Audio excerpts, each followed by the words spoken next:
Hello, it's Flowers for the Weekend and it's Mother's Day this weekend, a time to remember and give thanks to all our mums who have looked after us.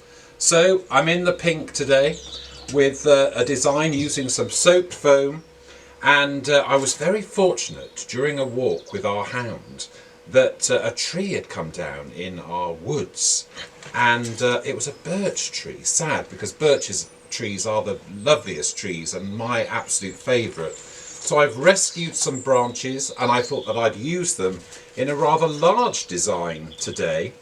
I've used some soaked foam and raised it up above the container on a plastic tray, and then attached some of the birch trees in and through the design, and anchored it with a couple of the German pins or mossing pins, and then with some specially grown Beacon Hill moss I'm already started the design, fit for a dining room table, I thought.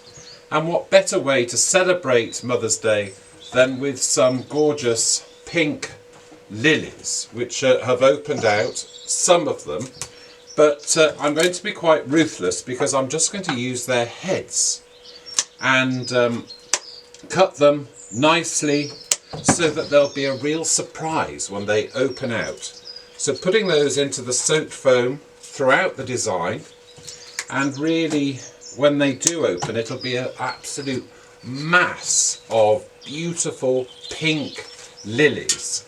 And just to give us a little indication, I'm going to use one that's already open into the design, and being quite ruthless. I know you'll think I'm mean, but of course the moisture will get to the head and they'll open out. It's always quite tricky for us demonstrators to use lilies because they're a law unto themselves.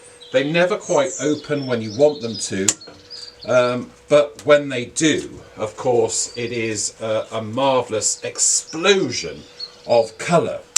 Many years ago, when I first moved into my first flat in London, somebody sent me some lilies, and the smell, the fragrance from them, of those stargazer lilies, still reminds me of the moment that I moved into my first ever flat. So, and already I can begin to smell that fragrance of these beautiful lilies as they begin to open up. To bring in a little bit more colour, I've got these vibrant carnations, which again will just pick up a pinky celebration of Mother's Day that we're having with this design. And of course just filling in, keeping these at a very low level, and using all of them that I've got in order to create a splash and a vibrant pinky colour to the design. And just with 3-4 stems of the lily, I've managed to utilise all those heads, and then will eagerly await for the lilies to open up. So enjoy Mother's Day, and even those people that are mothers by only name, then make sure you celebrate them and have a fabulous Sunday. #Flowers for the Weekend. See you very soon. Bye bye.